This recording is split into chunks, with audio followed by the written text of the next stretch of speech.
Hey guys, how's everybody doing today? So I have a story to tell today, and it is a little bit sensitive because it involves politics. Now, on one hand, I don't think it's healthy that we say we shouldn't talk about religion and politics when we're with our family, like at Thanksgiving or stuff like that. But I do think it would be so much better if we could talk about religion and politics and have healthy, meaningful debates where we can talk about what we believe. It would be so healthy to come together and everybody have their own opinions, their own individual ideas that they bring to the table. I wish it was like that. I'm trying to be a little bit more like that because I feel like you can learn from other people. It's free speech, isn't it kind of good to talk about these things? But I do understand that it's also a very, very sensitive subject to a lot of people. And here's my thing with that. We are how we are raised. So if you're raised in a certain way, that really influences your outlook on the world. Your experiences influence you. So I think that you're more than likely to be a lot like your parents in the way you view the world. So it's just so easy to judge someone. Oh, why are they like this and why are they like that? Well, everybody has a different background and everyone has different life experiences. And I think it would be really good to be able to come together in peace and talk about our differences and learn from each other. Alas, that would be a perfect world. And so this is a sensitive subject. And I'm going to not bring any personal opinions into this. I'm going to tell this story from a Jehovah's Witness perspective. And the Jehovah's Witness perspective is that you can really only have a gun if you hunt. And there's articles and discussions about this on the Watchtower library. But how I was raised is that Jehovah's Witnesses don't own guns. You can't be a police officer because of the whole having to carry a gun. There's articles on that. In Europe, it's a little bit different anyways with how the gun laws are. So I did not grow up with anybody having a gun that I even knew. It's just completely foreign to me. So that plus the whole Jehovah's Witness influence. I mean, I wasn't even allowed to have a water gun. And I do understand that that's a little bit cultural too, because I thought it was like a worldwide brotherhood. But we were at the lake playing one day with the congregation, and the kids of a ministerial servant, they all had water, like the big, the super soaker squirters. And obviously now I don't think that's wrong, but I'm telling this from a Jehovah's Witness perspective. And they were all like shooting at each other, and we all were like thinking, we didn't really say anything. We weren't the people who really said things. We just were like, in our mind, it kind of tagged it as, we're not really supposed to do that. But we had a local elder that studied at the university where we were, and he was from Ghana. And he was upset about this. And I understood, because I'm like, yeah, that's not really how we were raised in the truth. So when my mom got married, I was a teenager. That's how we came to the States. She met him at our English-speaking congregation in Europe. So he was an American. And I should probably tell that whole story sometime too, but this story's not about that. So they dated long distance, and it's impossible to really get to know somebody across the ocean. It's so hard, especially when you can't really live together. How can you really get to know each other? So they got married, and we moved in with him. And my mom's doing the laundry one day, and she's putting the laundry in a drawer, and she pulls out a handgun. Now, to us, that was completely shocking. Like, we'd never seen a gun like that before. We're like, whoa. And turns out he was kind of like a gun collector. he had 33 handguns as a ministerial servant, Jehovah's Witness. And it was so weird to us. So we're like, what? I mean, people can't even be like police officers because they carry a gun. And this guy is like having his drawers full of guns, and then he would make ammunition. So he'd go to meeting in the morning on Sundays, and then he would go to the basement and make ammunition, which for us, like born into the J-dubs, was just like alarming and so weird. And so over the early years of her marriage, we would see all this political mail that we would get. And we didn't really understand it because here we're new to this country. And we're like, this is so weird. And all these letters were, vote for this person because he supports the NRA. And we didn't even know what the NRA was, And so eventually we start learning what the NRA is. And again, this is from a Jehovah's Witness perspective. And my mom's cleaning up one day and she sees that he had just gotten like a certificate that he became a lifelong member of the National Rifle Association, the NRA, which the website, the Wikipedia, everybody says it's a highly political organization. And he had paid like $300-400 to become a lifetime member as a Jehovah's Witness ministerial servant.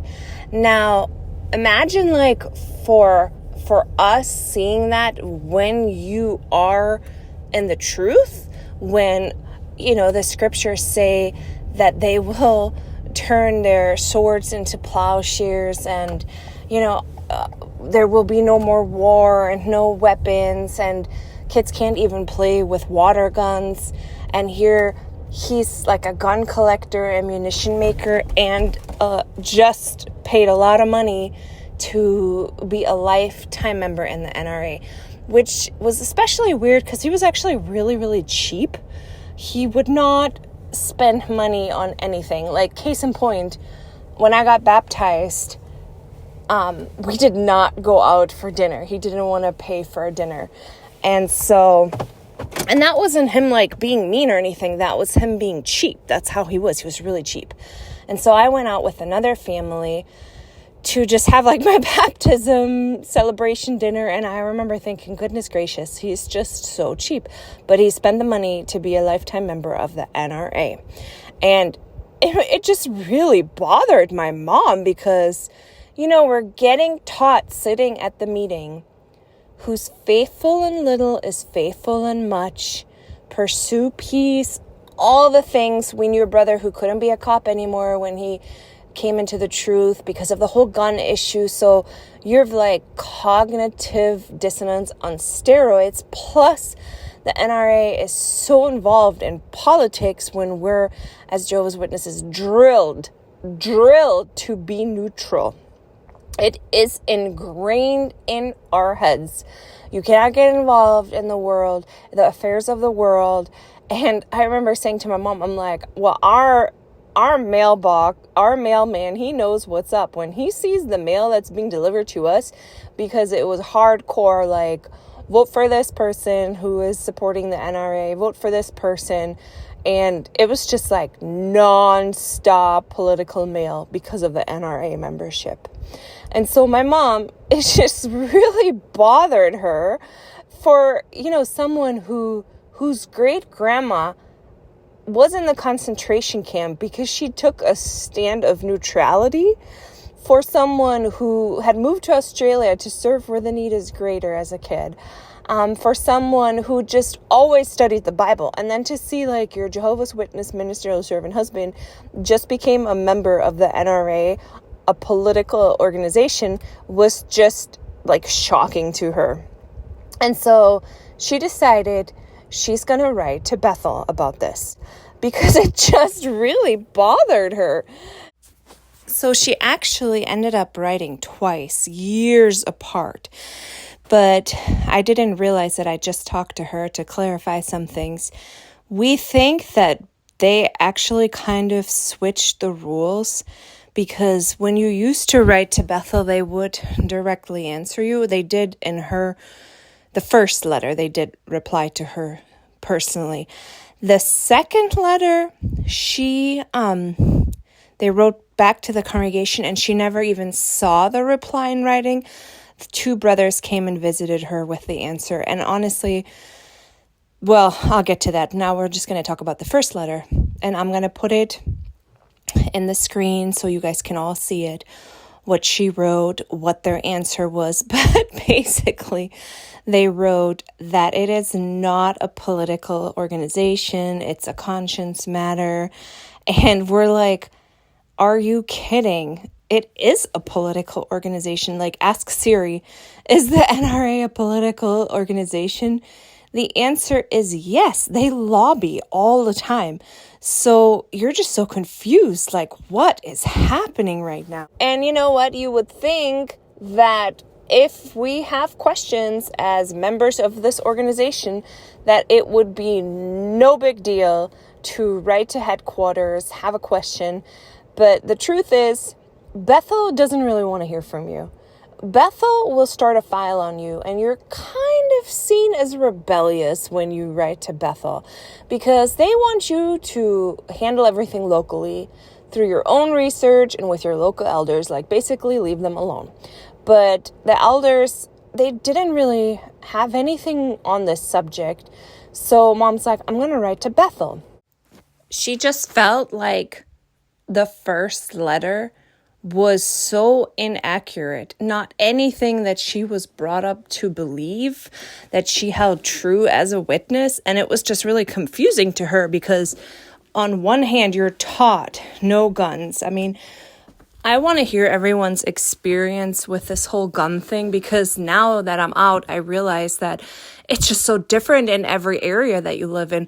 But how we grew up is that if someone was a police officer and carried a gun, they had to basically give that up. And they could work for the police, but they just could not be like a cop with a gun.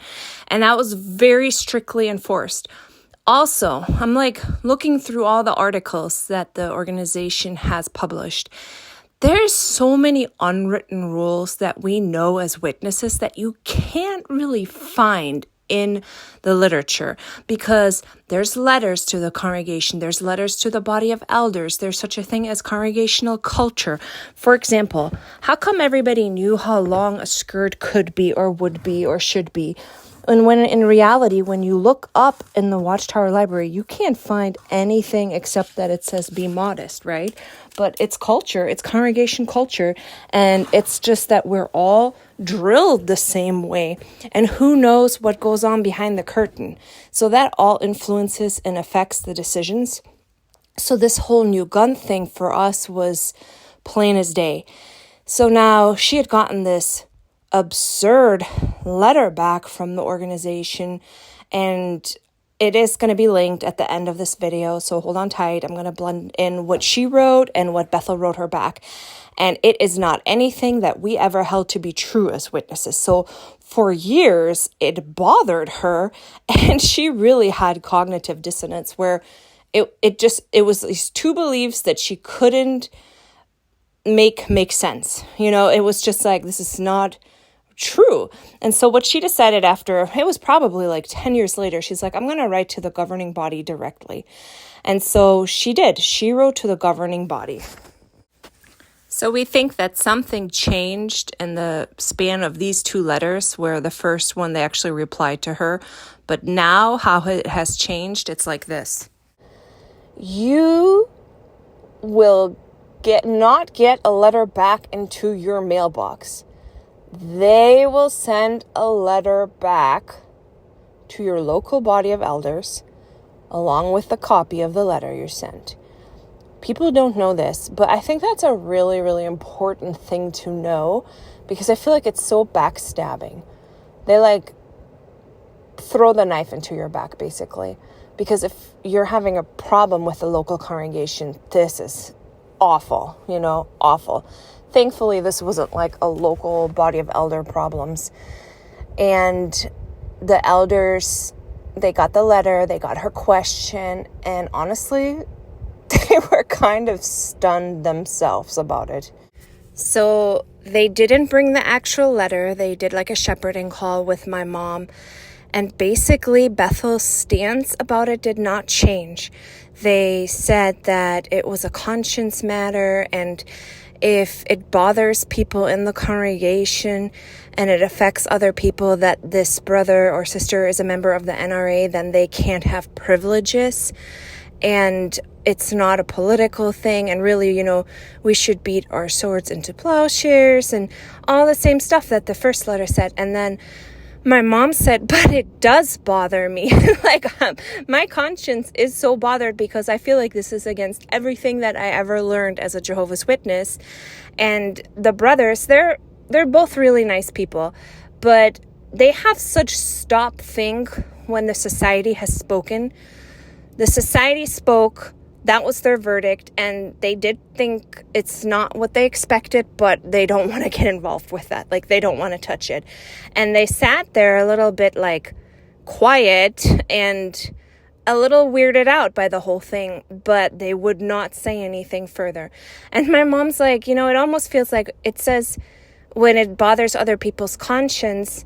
Yeah, my conscience is bothered and has been for years. I think about this all the time because it doesn't make any sense to me. But really, you're a sister.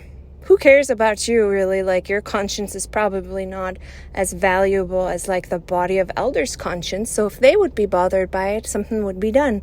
But really, isn't this whole thing of, if people's conscience is affected, and we don't want to offend others and all that, that is such a really ridiculous saying that we say as a Jehovah's Witness, because if you have 100 people in your congregation, you're going to have 2 people who don't agree with this, and then you're going to have 3 people who don't care. Isn't someone's conscience always affected? You cannot please everybody. So if you do this whole, we don't want to stumble anybody. Well, what if one person is stumbled and 99 are fine? Then what? It's not possible. You cannot please everybody. And that's that whole J-Dub gray area too, where they find themselves in a pickle sometimes because there are some things that you really can't even answer.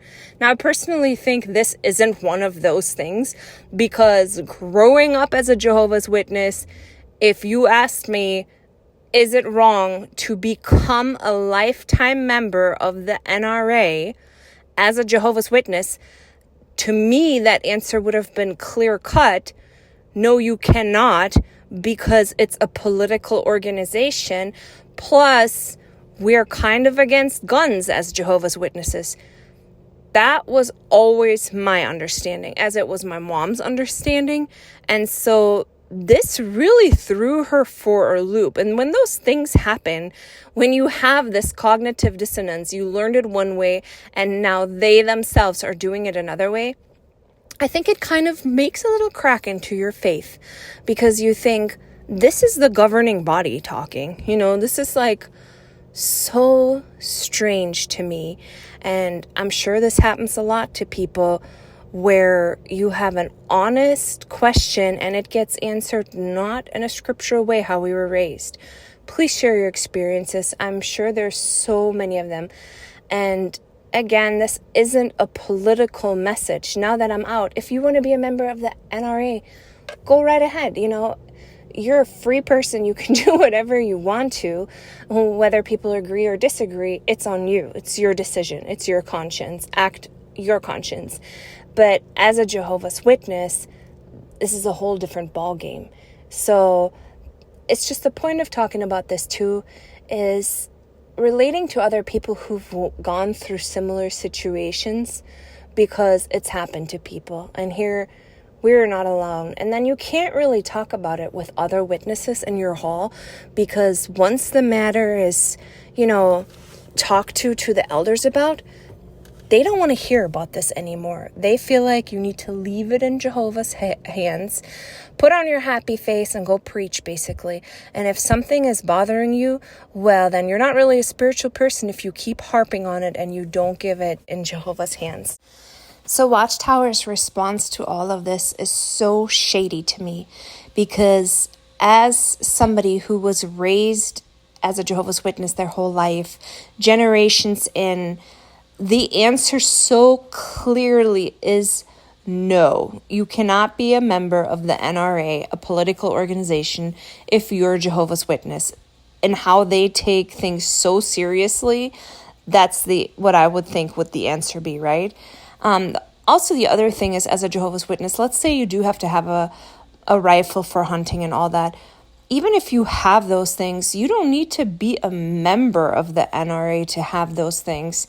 It's just, if you think about how strict they are with clubs and being apart and being with worldly people, it's so weird how this does not bother them. So it's not okay to be in a soccer fan club, but it's okay to be a part of the NRA. Please explain that to me. That doesn't make any sense.